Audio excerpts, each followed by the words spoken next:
Hi, good morning. This is Fred Henning from Out of Box Wealth. I hope you're having a blessed day and you and your family are doing well. And today I want to talk about finding and connecting to the true, real source. And when we talk about the true, real source, we're talking about the true, real creator.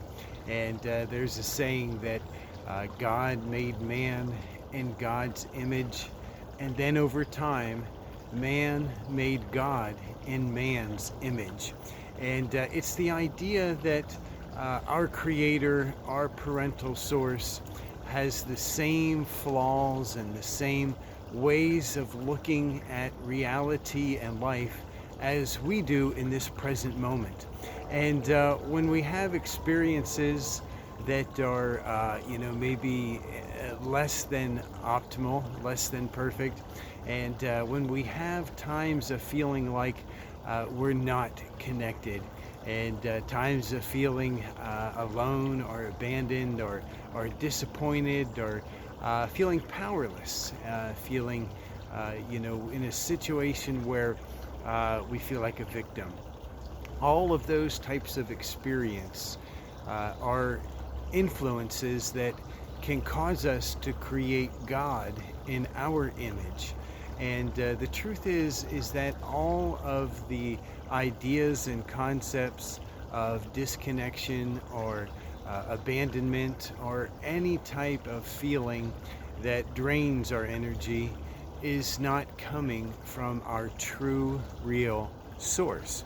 It's coming from a sort of classification of a parasitic influence, something that is actually using the environment to feed off of our energy, and it's not for our own good. And that is not the true, authentic, real source. That is not the true creator.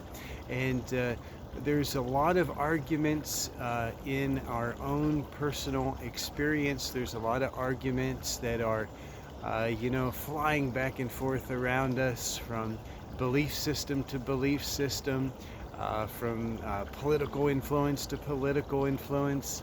All of these ideas are out there, and they are causing us to come to conclusions about these ideas. And when you come across some freedom thinkers, when you come across people who really start to do research and people who are, just really, really dedicated to finding out the sources of influence. When you come across these types of people, they may seem like they're living in a bit of a different reality, but the more you investigate the things that they say and the ideas that they present, the more you realize that it's probably a lot more accurate than they're getting credit for, because they don't have the backing of major influences that are paying for advertisements for their own products and services, no matter what they might be.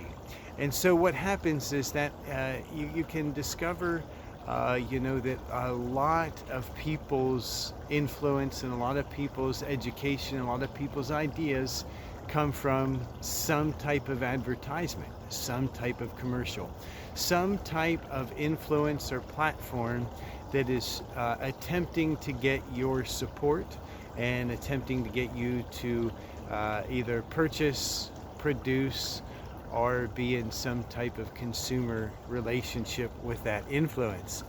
Now, is that creative? No.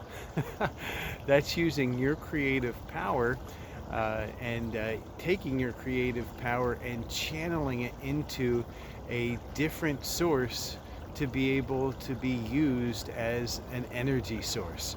And that's one reason why I think the movie The Matrix is so powerful at communicating a concept to us that we otherwise may not be aware of.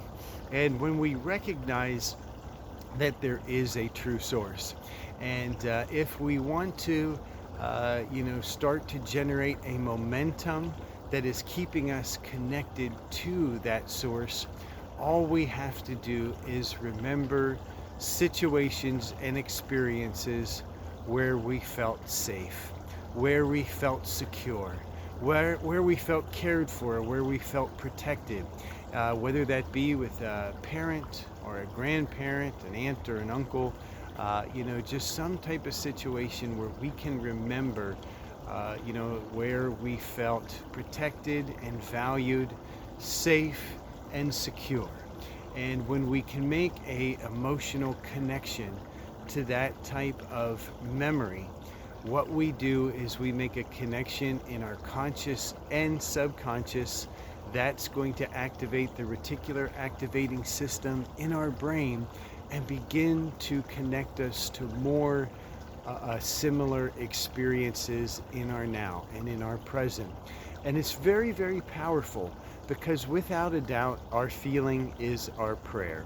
And we can be in situations over and over again that are demanding our attention in one way or another.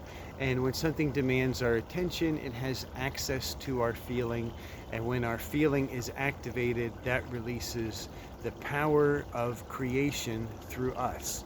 And so when we can take some time to energetically and consciously say to ourselves and be aware of the idea of our focus, the idea of our emotion, the idea of our energy flowing through our focus and our emotion, and start to be conscious of where that energy is going, we can sort through the influences and we can determine whether it's a parasitic influence or if it's a creative influence.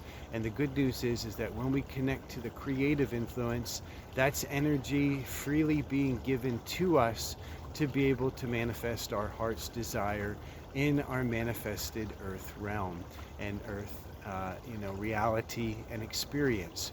And so when we have the idea, when we have the mentality, when we have the memory of being connected to the feeling of security, of safety, of unconditional love, and of being in a situation where there is abundance and everything is safe and peaceful, that is our connection to the energy that is our true source and our true creator.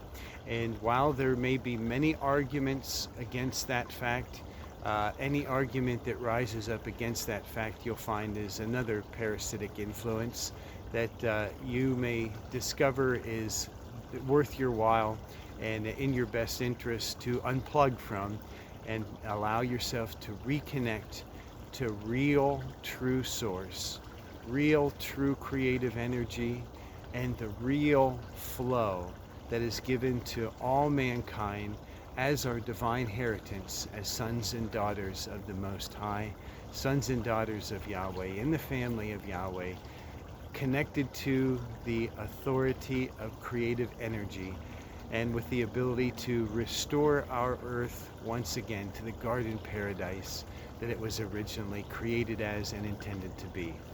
Love, peace, blessing, abundance, prosperity, health to you and your family in exponential increasing manner. Love and blessing. Genothi Seyutan, know yourself. Namaste.